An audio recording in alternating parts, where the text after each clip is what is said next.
Olá, esse é o Pode Licitar. O nosso bate-papo leve e descontraído sobre licitações e contratos. Eu sou Bárbara Gadelha. Eu sou Michele Vieira e no episódio de hoje nós vamos falar sobre as dimensões sociais das contratações públicas sustentáveis.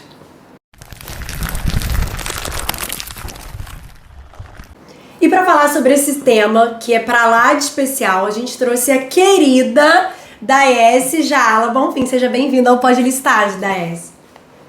Obrigada, gente. Obrigada, por me receber aqui. Estou muito feliz com esse convite. Espero aí, poder contribuir com esse bate-papo, trazendo um tema que para mim é tão caro e acho que tão relevante, tão importante para a gente dar aí mais visibilidade. Obrigada mesmo pelo convite.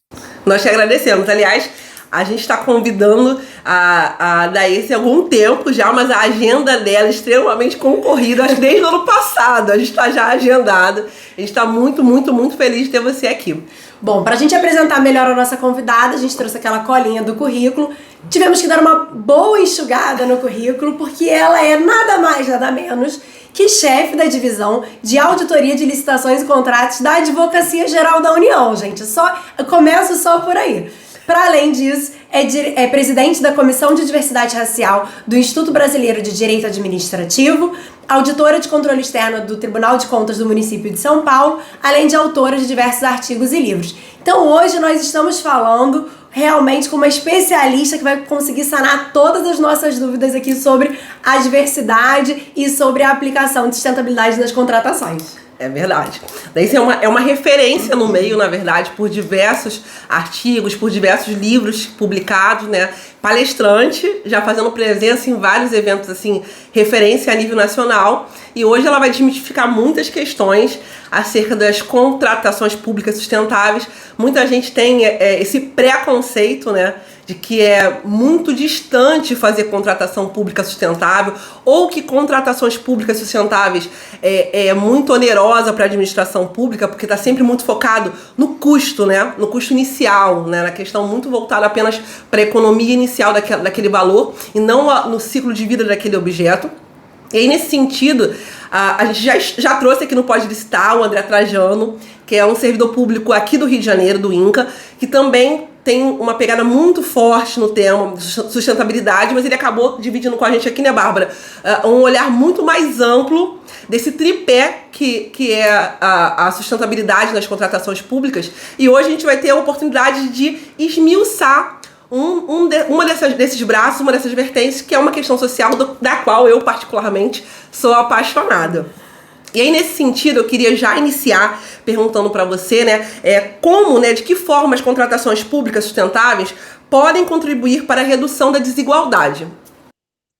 Bom, meninas, mais uma vez, agradeço aqui o convite para a gente poder falar um pouco sobre esse tema.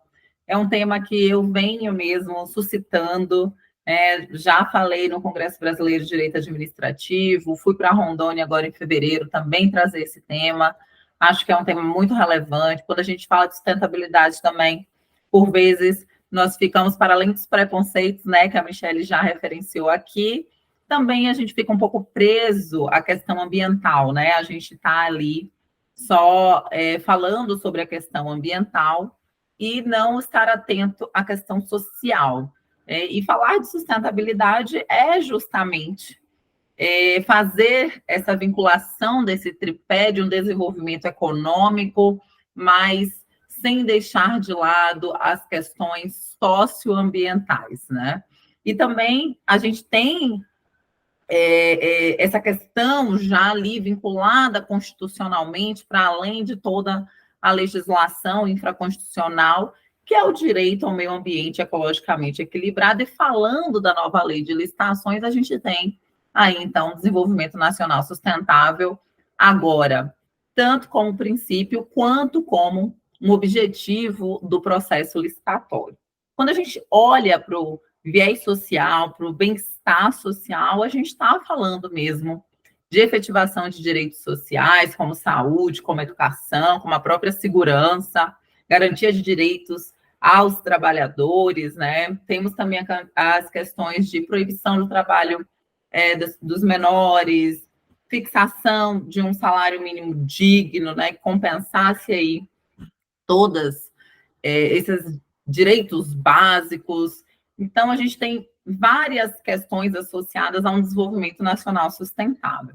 Mas quando a gente vincula a ideia das contratações, né, das compras governamentais sustentáveis, e a gente precisa pensar, e eu defendo muito isso, que toda licitação ela tem que ser sustentável.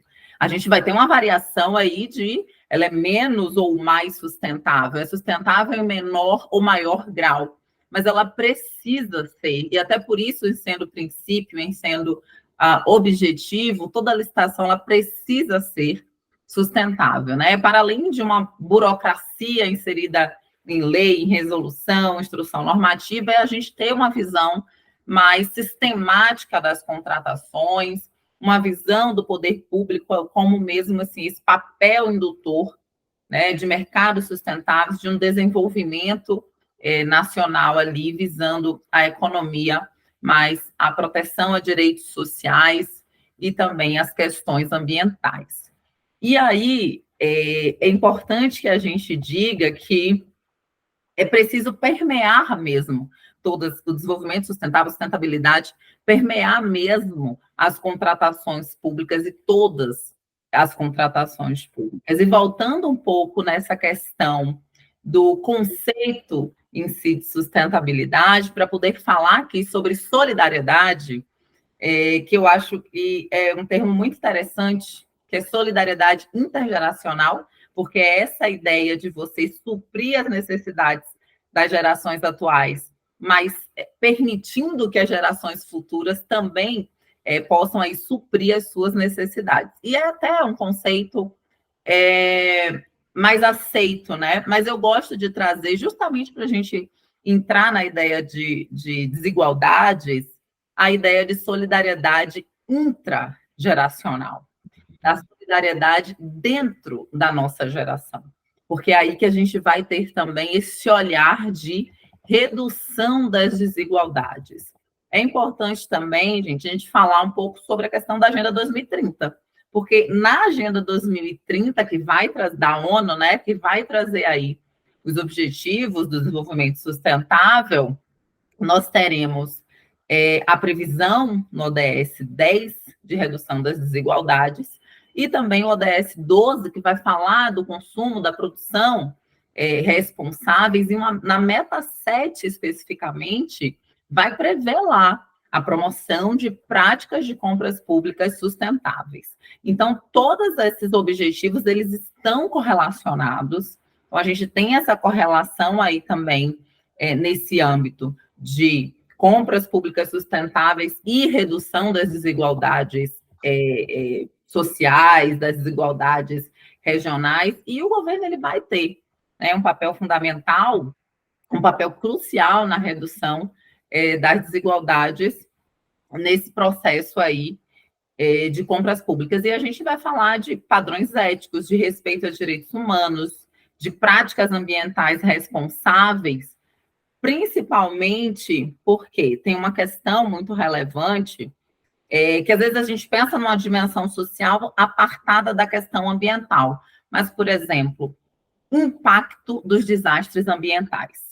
Quando a gente fala de impacto dos desastres ambientais e de um conceito agora mais conhecido, que é a questão da injustiça climática, quer dizer que quem são as pessoas mais atingidas por esses desastres ambientais? Quando fazemos compras públicas sustentáveis, responsáveis, a gente também ajuda nesse processo, né, de redução das adversidades das mudanças climáticas, consequentemente do impacto em comunidades mais vulneráveis, que já vão ter ali menores condições de passar por esse processo, por vezes levando à morte dessas pessoas também, para além ali, de forma menos grave, né, de ter a perda material, mas como é que você se recupera disso? A gente já está falando de um cenário de um país com desigualdades extremas, com espaços que não têm acesso, comunidades sem acesso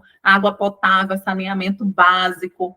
Então, tudo isso está correlacionado e, por vezes, a gente não consegue ter essa visão, né? Essa visão do quanto impacta os nossos o nosso processo de tomada de decisão em relação às compras públicas sustentáveis. Então, a gente vai falar de priorizar mesmo produtos com menor impacto ambiental, justamente nessa correlação aí da questão climática, né? Que é hoje o que a gente fala de injustiça climática, pensando também que a maioria das pessoas pobres no nosso país são pessoas negras, então a gente tem também aí a questão dos termos de racismo ambiental, justamente por esse impacto maior, né, nessa população. Então, quando a gente tem esse olhar social, a gente vai falar, para além disso, de práticas trabalhistas justas, a gente vai falar mesmo sobre a questão da dignidade da pessoa humana,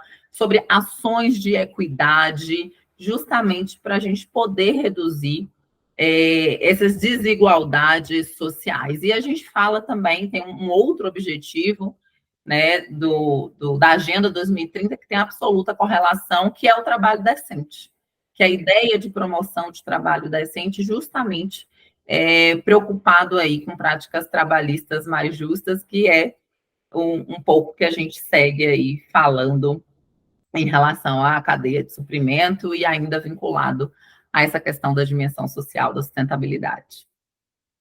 É bom a gente lembrar, né, para quem já assistiu o episódio que a gente fez com o André Trajano, a gente falou bastante sobre esses 3 pilares da sustentabilidade, porque, como você bem disse na sua fala, quando a gente fala de sustentabilidade, a primeira coisa que nos vem à mente é alguma coisa relacionada ao meio ambiente, né, alguma questão ambiental. Inclusive, nos próprios instrumentos de instrução, você tem os possíveis impactos ambientais no TR, mas os impactos as questões de sustentabilidade no ETP, e não necessariamente é o mesmo texto, você pode aplicar textos e entendimentos diferentes.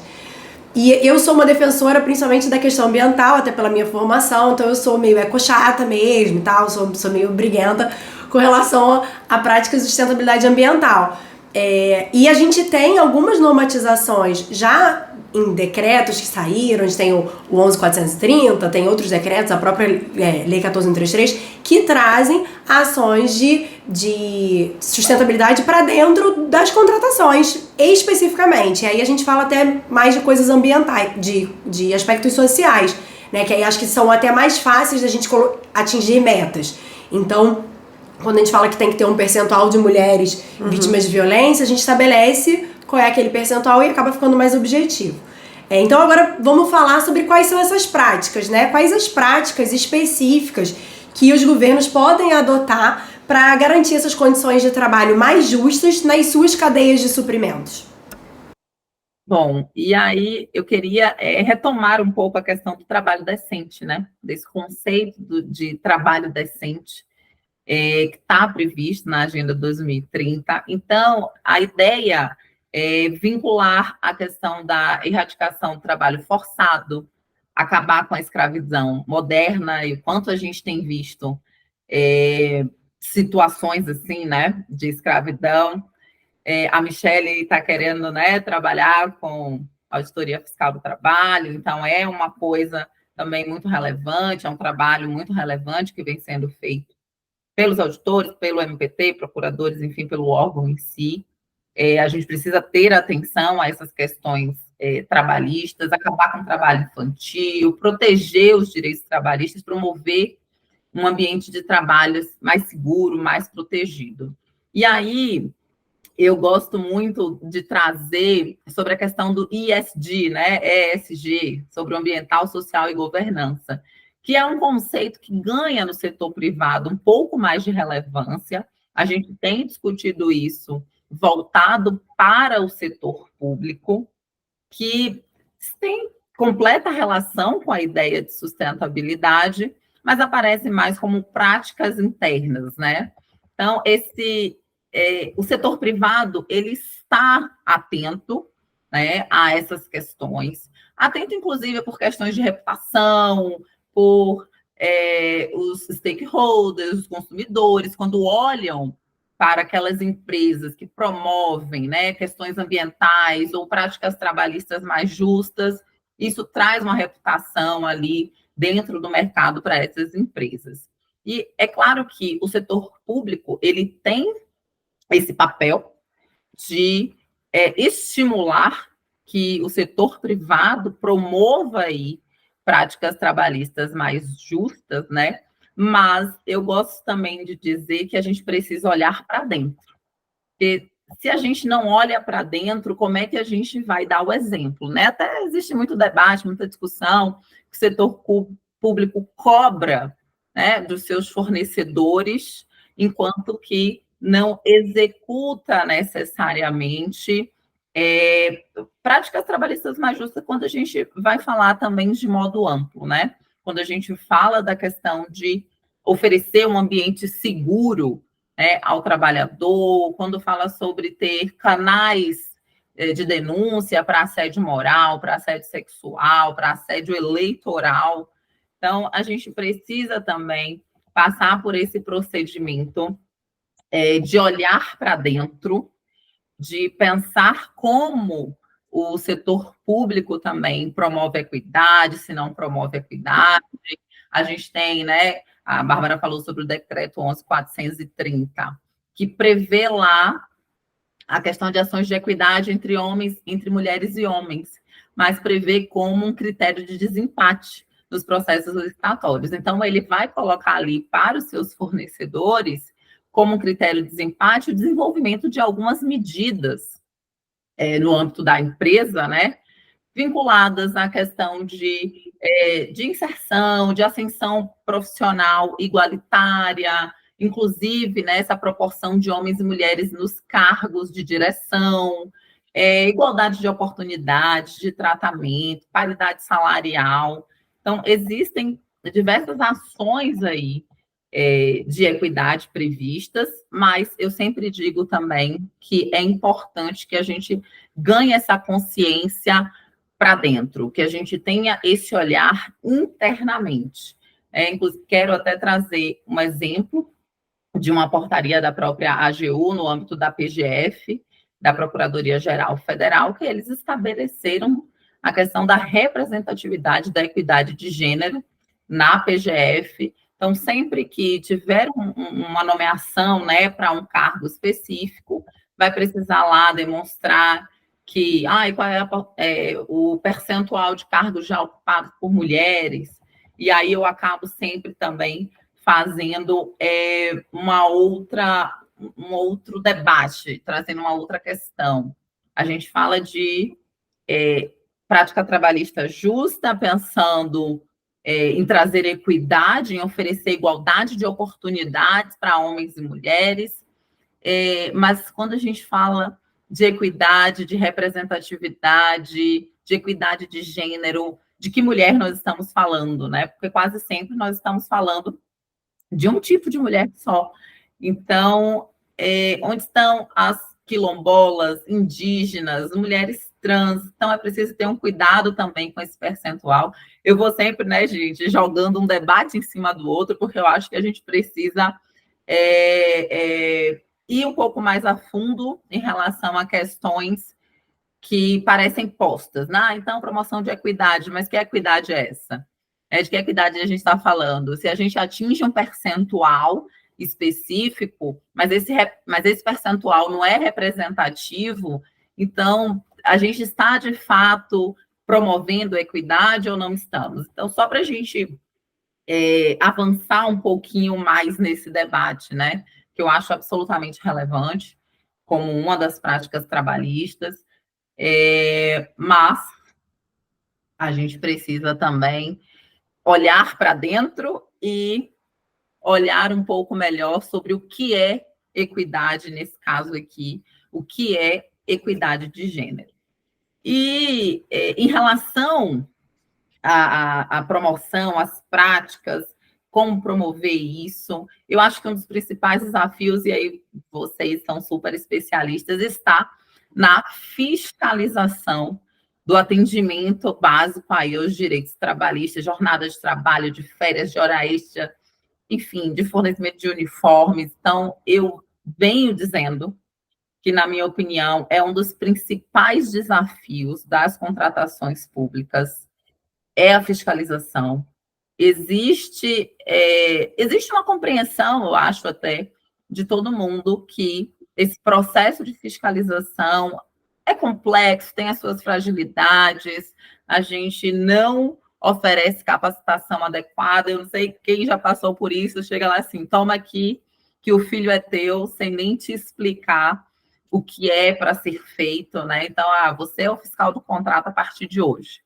E você não tem ali, não é dado nenhuma condição, nenhuma capacitação efetivamente, além da quantidade, às vezes é uma quantidade que é impossível operacionalizar. Então, eu acho que isso tem um grande impacto nesse contrato especial de terceirização, para que a gente faça aí essa fiscalização de modo mais adequado e que a gente tenha o respeito aos direitos trabalhistas, né? Eu acho que esse é um desafio muito grande para mim. É algo que eu venho falando, venho debatendo.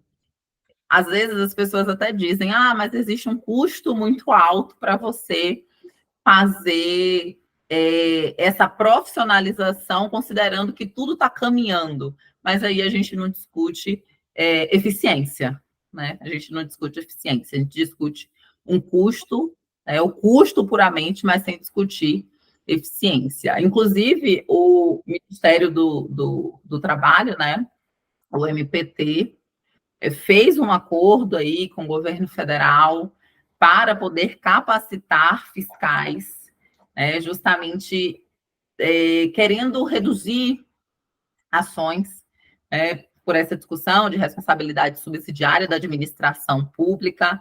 Então, com o intuito de reduzir ações, de fazer uma fiscalização mais eficiente, reconhecendo que é um problema grave, um problema generalizado, de fazer aí essa capacitação de fiscais, de trazer a advocacia pública também para perto disso, para promover boas práticas, considerando que eles estão, né, nos ministérios, por exemplo, no âmbito federal, dando essa consultoria jurídica. Então, uma forma de você multiplicar esse conhecimento.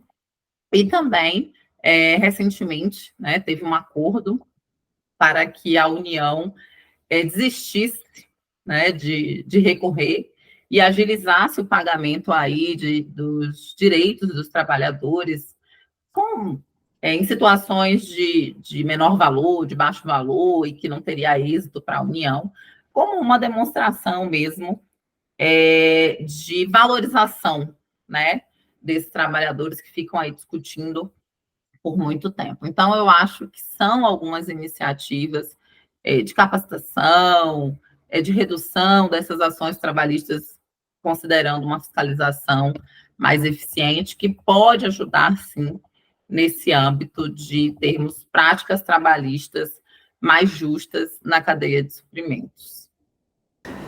Bom, estava aqui falando, olhando já para a Bárbara, porque você falou tanta coisa que já despertou. Já notei aqui coisa que eu quero falar, pois é.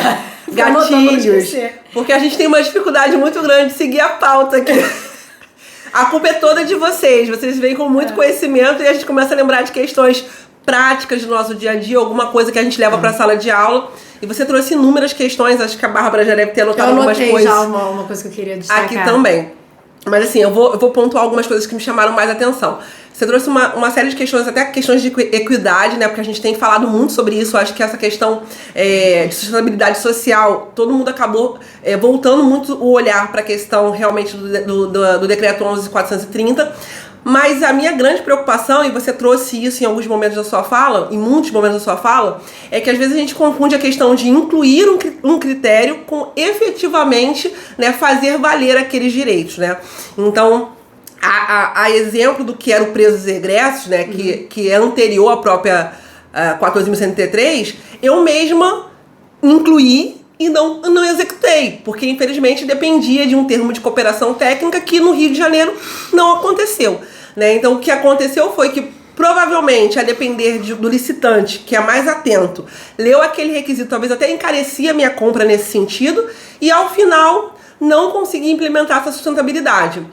Ano passado eu dei uma palestra sobre sustentabilidade aqui na Embrapa do Rio de Janeiro, e aí trouxe esse tema em discussão, trazendo a respeito da questão desse percentual mínimo, né, de 8% para previsão de mulheres ali dentro do contrato. E à época, não sei se esse número inclusive evoluiu, eu tinha apenas 2 estados da federação que já tinham esse acordo de cooperação técnica, ou seja, apenas 2 estados que poderiam efetivamente implementar de fato essa política pública. Cheguei a falar inclusive com... Oi? 3. Na época eu lembro que tinha Mato Grosso, tinha o Distrito Federal e Paraíba estava avançando muito, mas não estava assinado ainda da Paraíba. Quem é que avançou nesse sentido, você sabe? Maranhão. E Rio Grande do Norte. Ah, pois bem. Aí eu lembro até que na Paraíba... Mato Grosso, eu achava que não. Viu? Não sei, posso estar equivocada. Mas tinham 2, eu lembro que na época tinham 2. Na minha cabeça era Mato Grosso, mas talvez possa ser de fato o que você disse. E a Paraíba estava bem avançada no sentido de discutir. Inclusive lá, cheguei a falar, salvo engano, com a secretária de lá, e ela falava o seguinte, que elas inclusive iam colocar um percentual até maior do que os 8%, porque isso é o mínimo, nada impedia que fosse mais, e que elas estavam inclusive dando esse olhar que você trouxe interpretativo, de que não é apenas a mulher que a gente, né, muitas vezes coloca num padrão, mas também privilegiar travestis, trans, né, enfim, na sua magnitude, para encontrar de fato e alcançar essa desigualdade que a gente vivencia. Esse é um ponto. E cada estado vai ter uma realidade. Cada estado vai ter que estabelecer realmente Exato. Qual é o seu percentual, né? Isso pode variar de um estado para o outro. Exatamente. E até dando a palestra, eu tive a percepção, porque hoje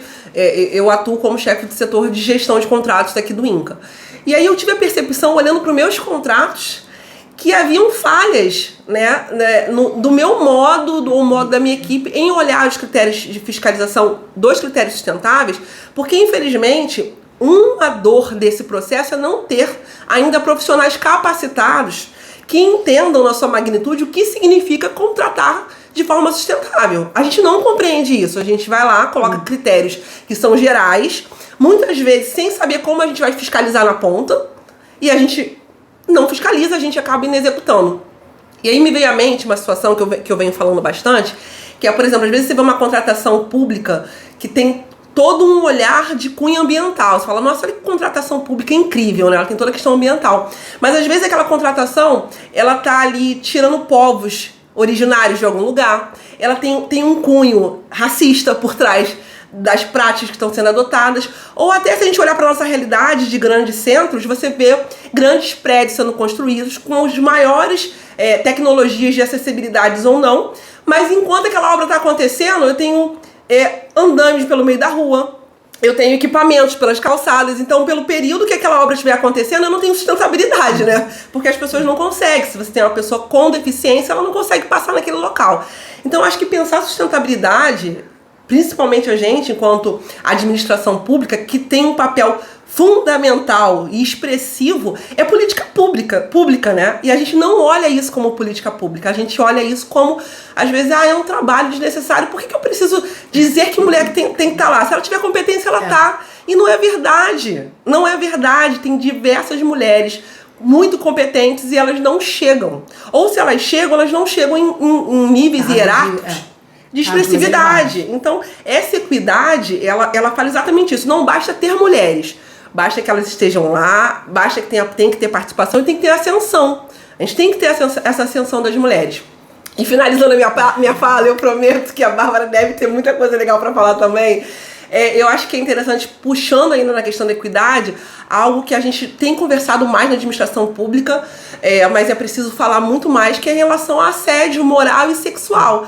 Né? Porque quanto mais hierarquizado o sistema, e a administração pública é muito hierarquizada, você começa então de repente a fomentar a presença dessas mulheres dentro desses cenários de grande poder, e aonde geralmente tem muito poder, você tem um aumento expressivo do assédio moral ou até sexual. E como fazer para proteger e dar voz para essas mulheres que estão sendo inseridas? Então, pensar a sustentabilidade a partir de agora tem que ser algo muito transversal, né? Muito cíclico, né? Não apenas incluir para ser uma norma morta, porque senão vai ser só uma legislação bonita. Sustentabilidade já havia na 8666, e se a gente não caminhar, ela vai ser como foi no passado. Eu acho que é uma questão de amadurecimento mesmo que a gente passa, né? Se a gente pega quando a gente era pequeno, a gente ainda escuta a frase, mas quando era assim, meu filho, você fazia isso e ninguém morreu. Pois é, mas hoje em dia a gente não come ultraprocessado, não vende mais ultraprocessado nas escolas, nem deve vender em órgãos do ministério, por exemplo. A gente tem uma consciência que vai evoluindo com o tempo e que a gente tem que fomentar esse amadurecimento e não criticar. Então a questão da sustentabilidade, eu acho que é uma questão realmente cultural. A gente não tinha a cultura de proteger tanto o meio ambiente quanto proteger as categorias sociais. Me chamou muito a atenção quando você falou o olhar para dentro. E aí eu parei ali naquele momento e fiquei pensando, porque é um exercício que a administração pública por vezes não faz. A gente coloca lá que o critério de desempate vai ser equidade entre homens e mulheres, mas no seu órgão tem equidade entre homens e mulheres? Assim, você tem moral para fazer esse tipo de exigência? Você tem mulheres em cargos de chefia, em posições de poder, em tomadas de decisão? Ou esses cargos são majoritariamente masculinos por questões, novamente, culturais e enraizadas? Então eu achei isso muito interessante com relação tanto ao aspecto de equidade entre homens e mulheres, quanto com relação a quando você falou da fiscalização como uma prática positiva para que a gente veja essas ações acontecendo, né, que a gente consiga implementar. Porque eu tenho uma experiência que quando eu fui da área de assistência há muito tempo, trabalhei 10 anos em assistência direta ao paciente, e quando eu entrei no concurso público, a gente não recebia EPI. Assim, a gente tinha luva para usar, se precisasse de máscara para algum procedimento tinha máscara, mas inclusive hoje o jaleco ele é fornecido pelo próprio trabalhador. Nenhum hospital público fornece jaleco para seus funcionários. Mas o hospital compra jaleco descartável, mas o jaleco descartável é utilizado em determinados procedimentos. O jaleco que você usa o dia inteiro, ele não é fornecido. E aí eu pegava a RDC dizia que eu tinha que trabalhar com calça, sapato fechado, jaleco de manga comprida e óculos de proteção. E tudo isso era minha responsabilidade de levar. Então eu comprei o meu óculos, eu ia de calça e sapato fechado todos os dias. Se a gente for qualquer enfermaria que você for, você vai ver que todo mundo usa Crocs. Que as enfermeiras compraram, que a equipe de enfermagem comprou, porque a gente não recebe esse sapato fechado. Só que no nosso contrato, a gente exige o uniforme completo.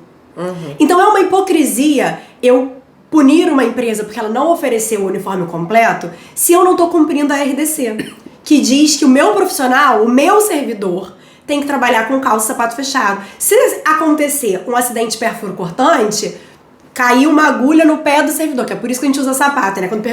Quando os estagiários vão perguntar, mas por que tem que usar sapato? Porque pode cair uma agulha de ponta e furar o seu pé. Se isso acontecer, a responsabilidade é de quem? Quem vai pagar pelo afastamento desse servidor? Quem vai ser responsabilizado? E isso a gente não discute. Isso simplesmente a gente cumpre. Então, assim, eu tô trazendo, é uma questão que é muito óbvia para quem trabalha em hospital. É óbvio que nos outros setores a gente não tem EPI, por exemplo, né? Uma coisa muito mais relacionada à área da saúde. Quando a gente fala de construção civil, é muito claro que ele tem que dar o capacete, que ele tem que dar o óculos de proteção e tudo mais. Mas no hospital, fica aí a dica pra vocês. A próxima vez que vocês forem numa UPA ou num hospital público, verifiquem se as pessoas ganharam o jaleco da administração. Que eu comprei os meus jalecos e eu mandava bordar o nome da instituição no braço. Eu pagava do meu bolso o jaleco e o bordado. Mas a gente não ganhava nada. Então, assim, e se a gente for falar em serviço privado, eles ganham o jaleco. Então, eu achei muito interessante a sua fala de que a gente traga essa sustentabilidade não apenas como uma exigência para o licitante que vai entrar, mas que a gente comece a pensar para dentro o que a gente pode fazer para cumprir. Quando eu for mudar a minha equipe, eu vou pensar se eu tenho mulheres em cargo de decisão, se eu tenho mulheres aptas a assumir. Quando eu for exigir um EPI da empresa que vai entrar para fazer a nutrição do meu hospital, que ela tem que dar o uniforme completo, com a touca, com o sapato, com tudo que tem direito. Eu estou fornecendo EPI para os meus servidores? Então, eu acho que esse questionamento ele tem que surgir em algum momento. Sim, sim. E assim, você viu que tem várias dores aqui, né? Bárbara, ela atua muito na área de planejamento da contratação, eu acabo indo para a gestão de contratos e a gente se completa aqui e as dores se misturam, mas o fato é que tanto a minha fala quanto a dela, em complemento a tudo que você trouxe, caminha para a nossa próxima pergunta, que é quais critérios sustentáveis hoje, então sociais, né, sustentáveis, são os que estão mais sendo debatidos nesse cenário hoje da 14.103, o que é de fato hoje o foco, ou talvez está recebendo uma maior atenção por parte dos legisladores, administrativistas e quem opera na ponta de fato dos processos.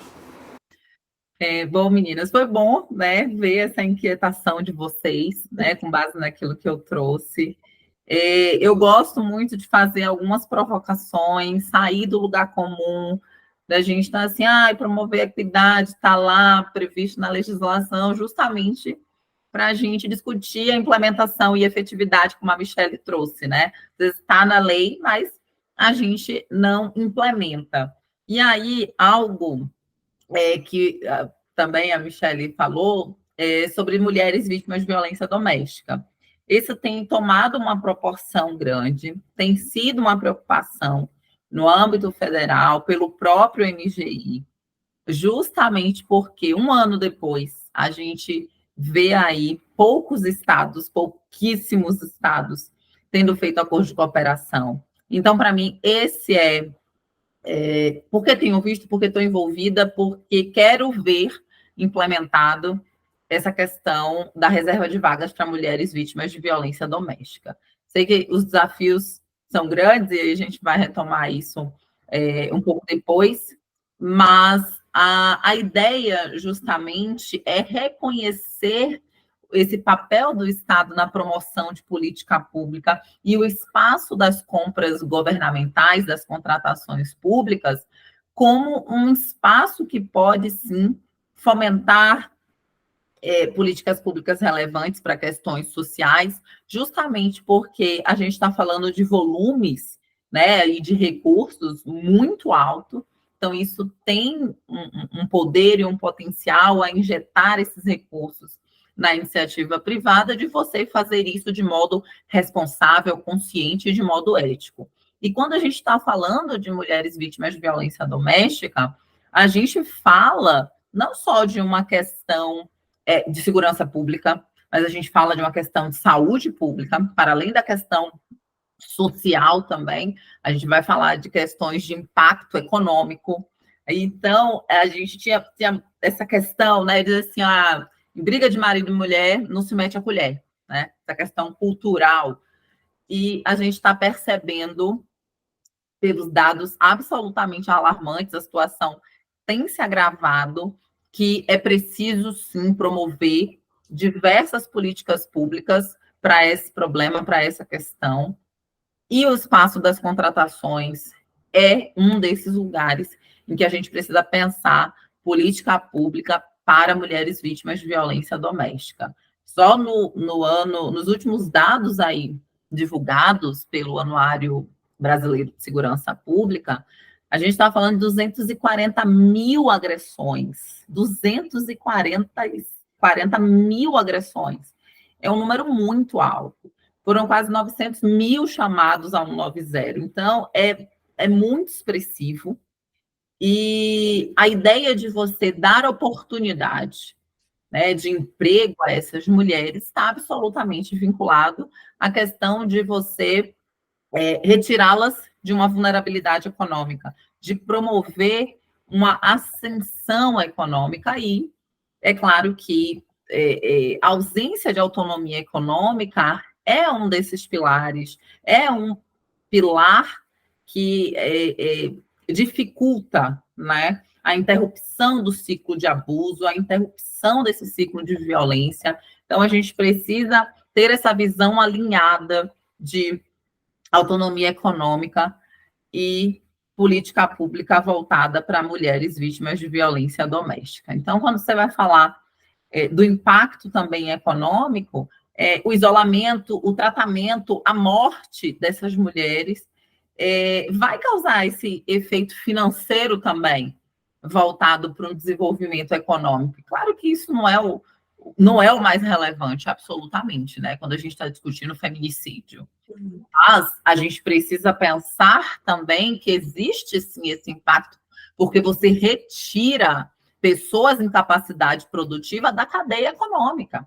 E a gente está falando das vítimas e também, por vezes, dos próprios agressores. né? A gente também está falando de impacto econômico, por exemplo, quando a gente fala dos benefícios previdenciários para os dependentes dessas vítimas, desses crimes de feminicídio, que você vai precisar, por conta desses benefícios previdenciários, fazer o ressarcimento ao erário.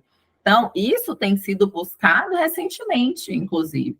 Você fazer esse ressarcimento aos cofres públicos por conta aí dos gastos, né, do INSS, mas muito mais do que esse ressarcimento financeiro, é também você ter um efeito pedagógico, de passar o recado, claro, para a sociedade que não se tolera a violência contra a mulher e que esses crimes eles vão ter punição e também vão ter esse efeito financeiro, né? Por vezes a gente não consegue, infelizmente, ter a questão penal aí efetivada, mas esse ressarcimento financeiro, esse impacto, né, econômico, esse custo aí, tem também esse efeito pedagógico, né? E quando a gente discute essa questão da violência doméstica, também está relacionado à ideia do objetivo do desenvolvimento sustentável e da igualdade de gênero, porque lá vai estar previsto como meta o combate à discriminação, a eliminação de todas as formas de violência contra as mulheres, o fortalecimento de políticas sólidas para o combate, né, a essa violência. Então, eu acho que não há dúvidas sobre uma validação tanto interna quanto externa, sobre essa promoção de iniciativas, de políticas públicas voltada ao combate à violência contra as mulheres, e aí dentro do poder regulatório do Estado, a gente tem esse espaço das contratações governamentais que vai assumir uma relevância, né, crucial, voltando ali para a questão do decreto que traz 8%, mas como vocês já falaram, existe essa variação, tem um quantitativo mínimo de 25 colaboradores para o decreto, tem uma atenção aí à manutenção durante toda a execução contratual, o decreto traz isso da questão de ter o olhar para a identidade, para possibilidades de gênero feminino, trans, travestis, enfim, e traz também a priorização a mulheres pretas e pardas, e aí vinculando a proporção dos dados, né, do censo demográfico ali, promovido pelo IBGE. E aí, por que também dessa priorização?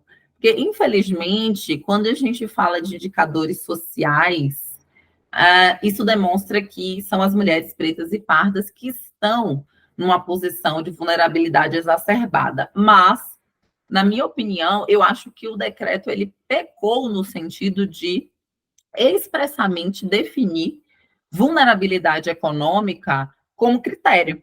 Isso não consta como critério.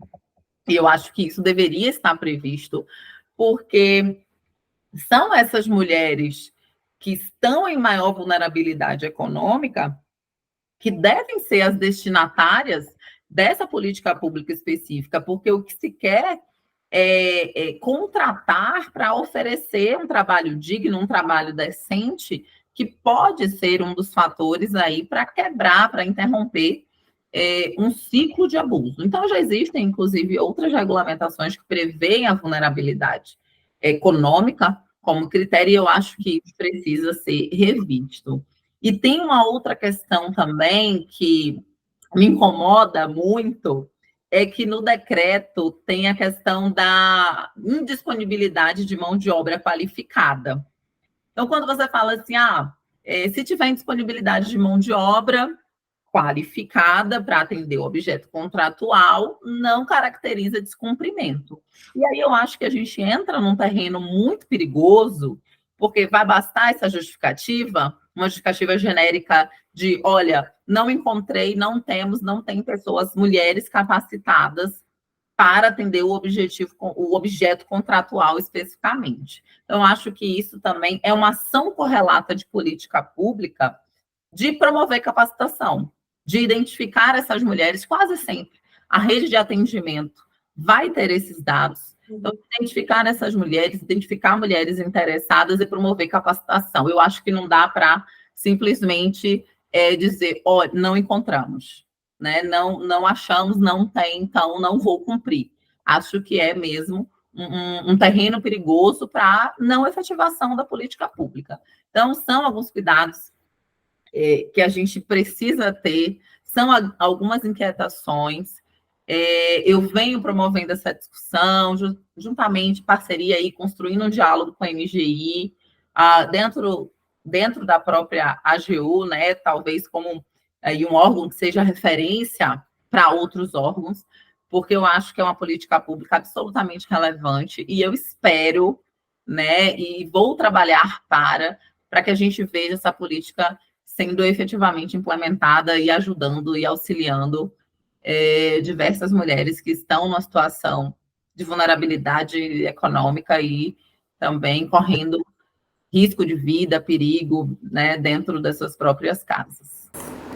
A sua fala, em diversos momentos, ela reforça a importância de ter mulheres, né, em cargos de poder e de poder no sentido decisório, né? Porque não que não fosse possível ter um homem no seu cargo podendo promover o que você intimamente agora declarou pra gente, mas é muito diferente ter alguém que sabe o que é ser mulher no mundo que a gente vive, né? Às vezes eu falo com meu marido, eu falo, olha, você não sabe o que é de repente eu saber que eu vou chegar tarde, eu tenho que escolher a roupa que eu vou usar.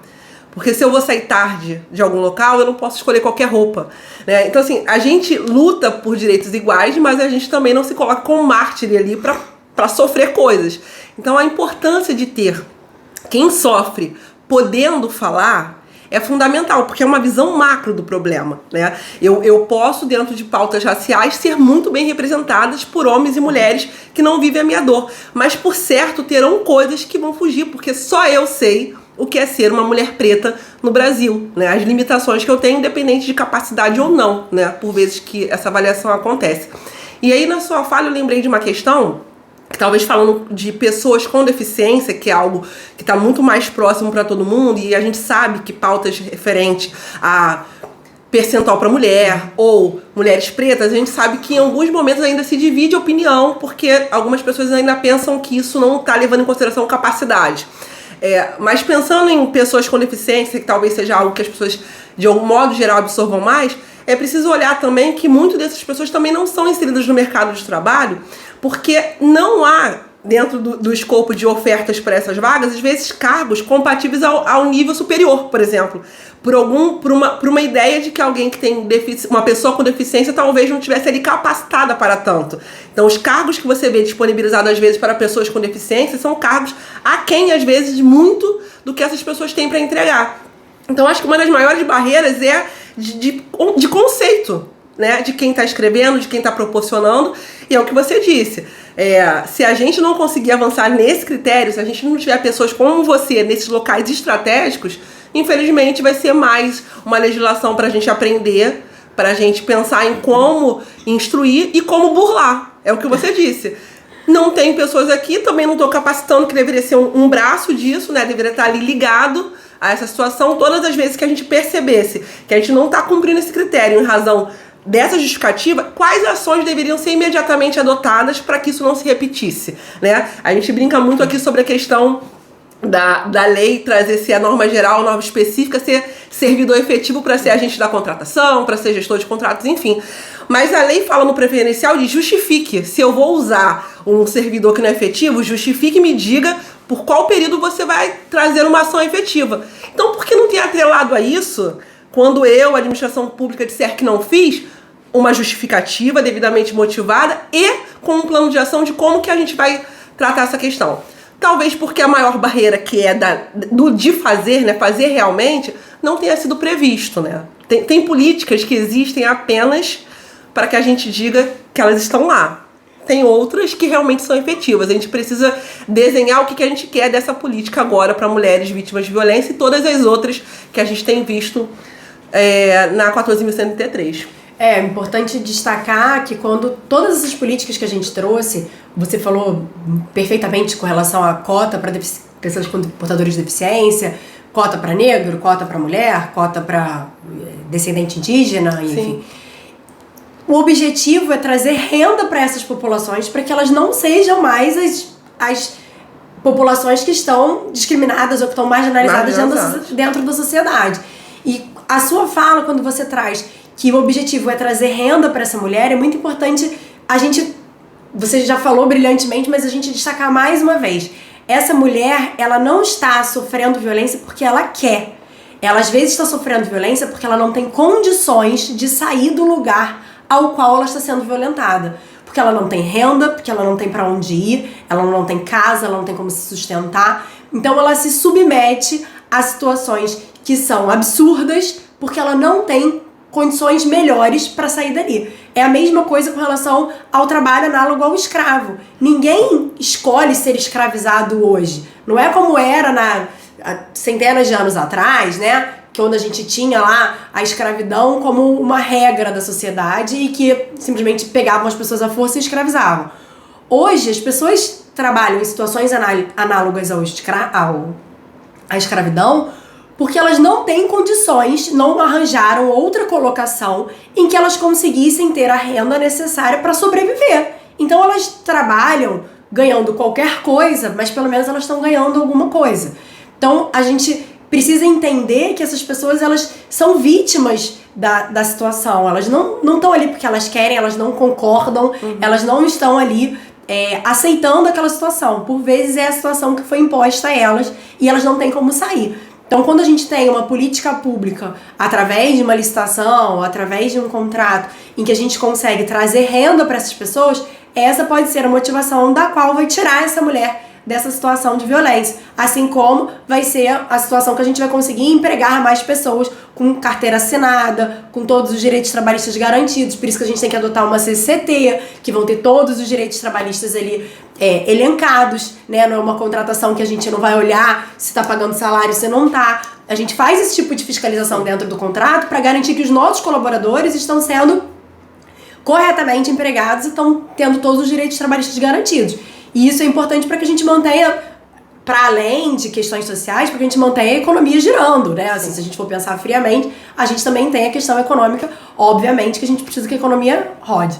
E dentro desse aspecto, então eu vou chegar na nossa última pergunta, infelizmente, chegar na última pergunta, que é, na verdade, a culminância de tudo isso que a gente conversou, né? Quais são os desafios enfrentados, então, pelos órgãos governamentais, para tentar integrar esses critérios sociais nas suas aquisições e contratações?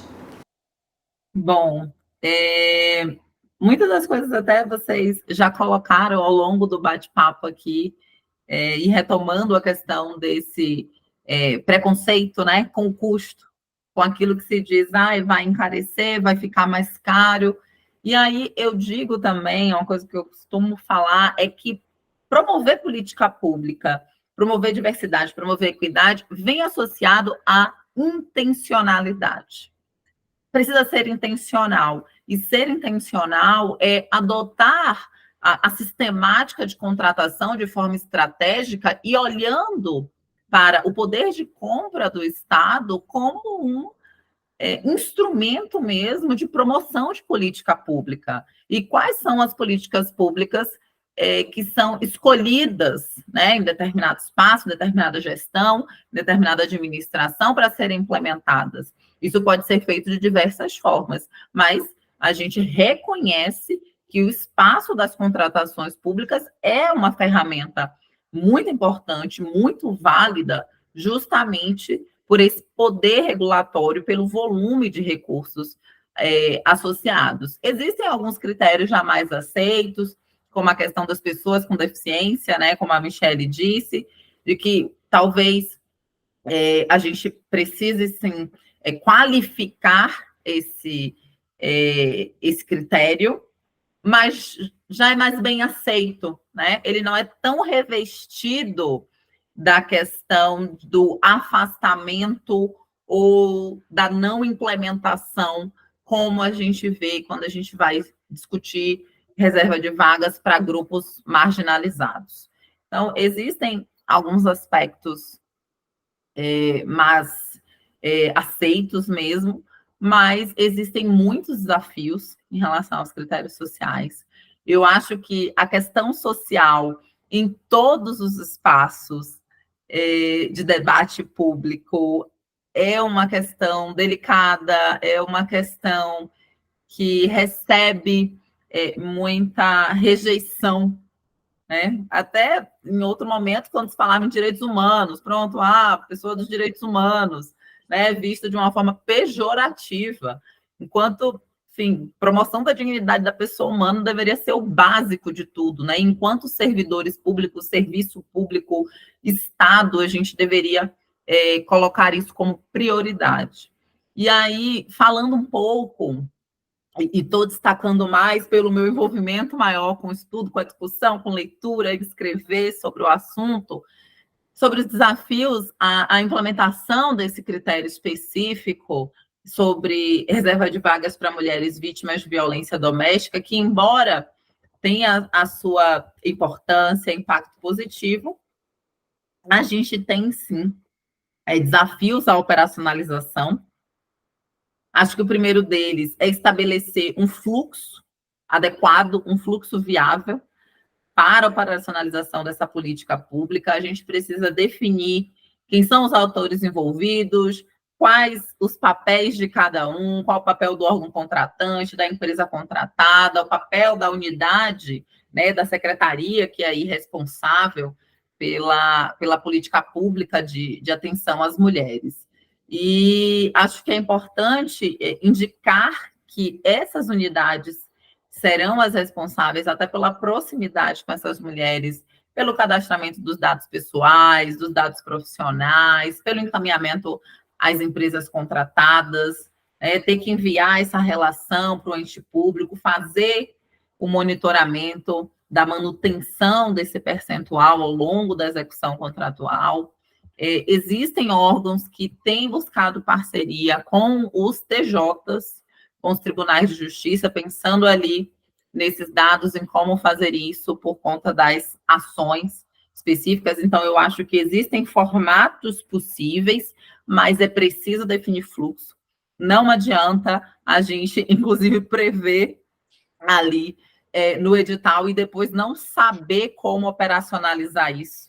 Então, a gente precisa de um fluxo adequado, precisa de um fluxo viável. Acho que isso tem sido um dos maiores desafios para todo mundo, é estabelecer esse fluxo e essa adequação de papéis de cada parte envolvida.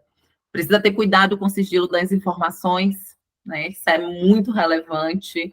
A gente precisa preservar essas mulheres, preservar os seus dados, especialmente sobre essa questão de ser vítima, né, de violência doméstica. Isso pode dificultar a integração, enfim, ter um abalo aí emocional, para além da preservação mesmo física, né, da integridade física dessas mulheres, se a gente não tem um cuidado com a confidencialidade dos dados.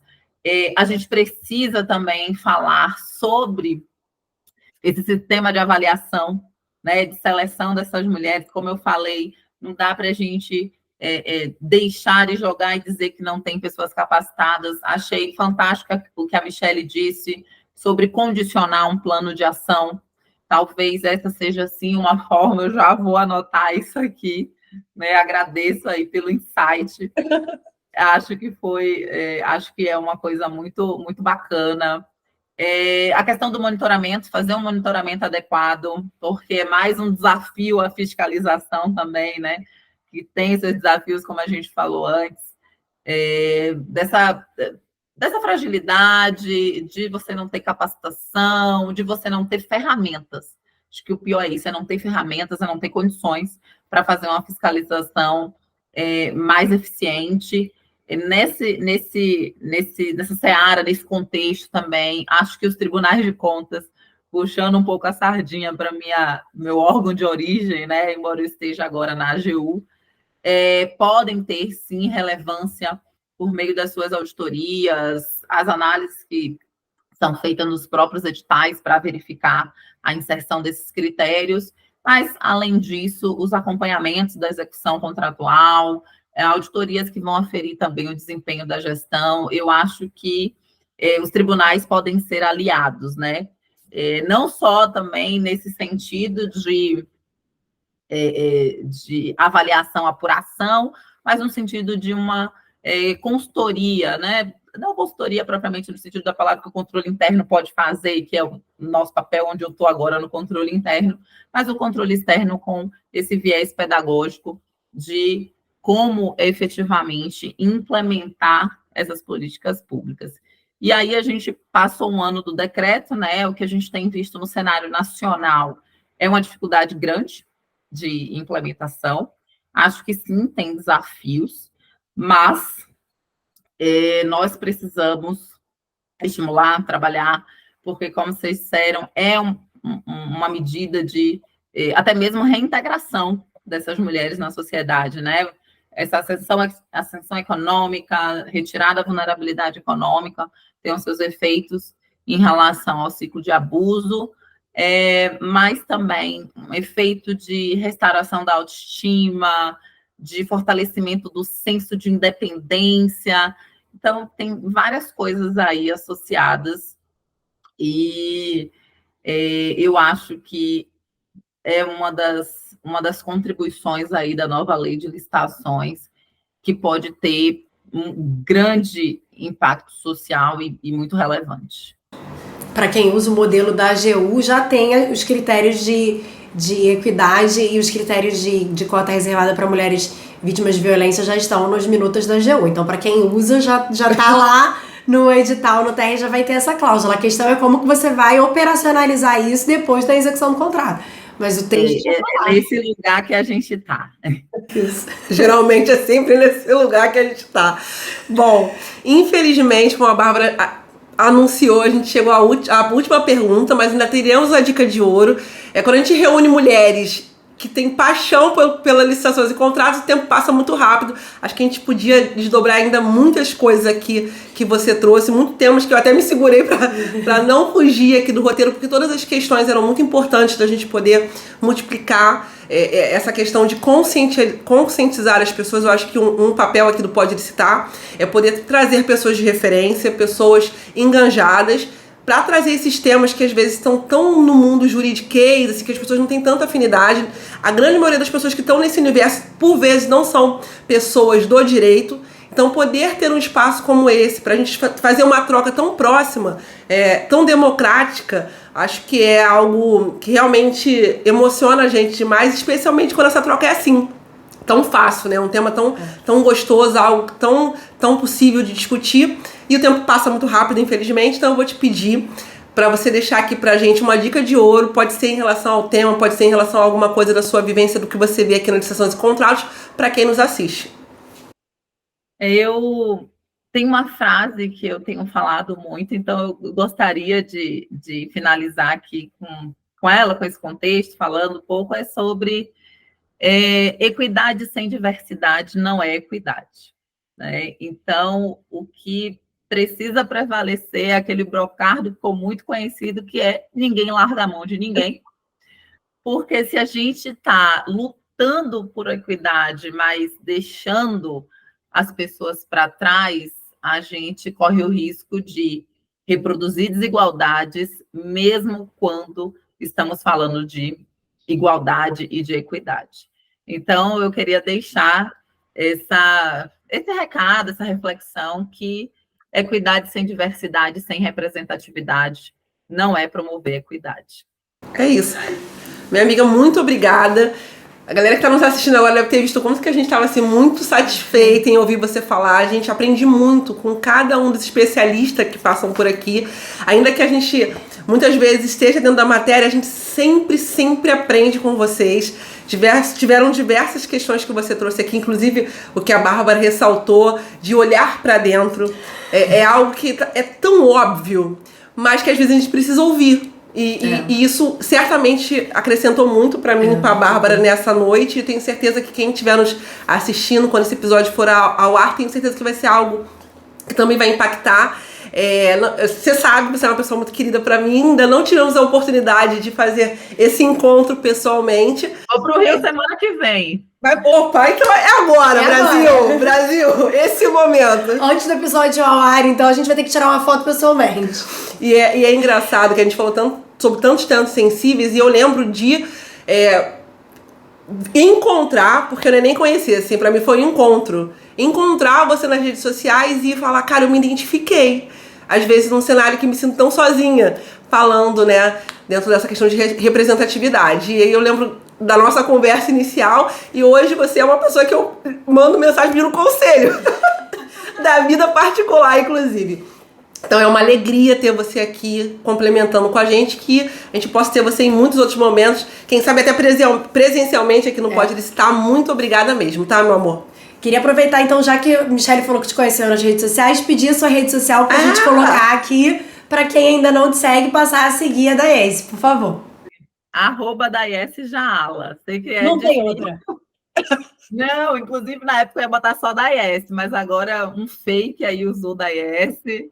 Eu tenho que ficar com Daiesse Jaala. Mas eu queria dizer que eu adorei estar aqui, adorei a troca, adorei aprender com vocês. Obrigada pelos insights também. Eu acho que todo mundo aprende com todo mundo. Acho que a gente tem muito espaço para crescer. Acho que a gente precisa se apoiar e se ajudar também. Né? Não deixa de ser uma participação, uma divulgação, né, desse trabalho maravilhoso, porque eu sei que dá trabalho, né? Vocês pararem para fazer isso com regularidade, dá muito trabalho. Então, eu queria agradecer, na verdade, vocês por promoverem isso, porque é uma forma de conhecimento para as pessoas que não têm condições, às vezes, de fazer um curso, de ter uma capacitação. Falando de servidor público, às vezes o próprio órgão não dá nenhuma capacitação, zero. Então, às vezes, o que ele encontra mesmo é o conteúdo gratuito no YouTube. Então, eu acho muito relevante esse trabalho. Eu falo trabalho de podcast, às vezes de outros eventos gratuitos pelo próprio YouTube, fazer live. Né? Às vezes, minha agenda é caótica, mas eu tento participar do máximo de coisas possíveis. Amanhã eu tenho live, amanhã à noite. Justamente para poder compartilhar conhecimento, sabe? A gente ao ensinar, a gente aprende. Muito. Com certeza. E a gente não para de estudar nunca, né? Então, quanto mais a gente estuda, mais a gente aprende, mais a gente quer passar aquilo que a gente aprendeu. E aí, nessa, a gente acaba trocando muita experiência, e são experiências que, sem dúvida, enriquecem muito, não só o nosso conhecimento, mas culturalmente, enriquecem a nossa vivência. A gente passa a olhar questões que a gente não tinha olhado, como hoje aqui. A gente teve insights aqui mútuos, nós três, e acabamos percebendo questões que a gente pode melhorar na rotina. Para vocês que ficaram com a gente aqui até o final, a gente pede para que vocês se inscrevam aqui no canal do YouTube também, no @PodeLicitar. Sigam a gente lá na nossa página do Instagram, no @pod.licitar. E deixa aqui seu comentário, sua dúvida, sua pergunta. Segue a Daiesse também lá no Instagram. E a gente se vê no próximo episódio. Até breve. Tchau, tchau.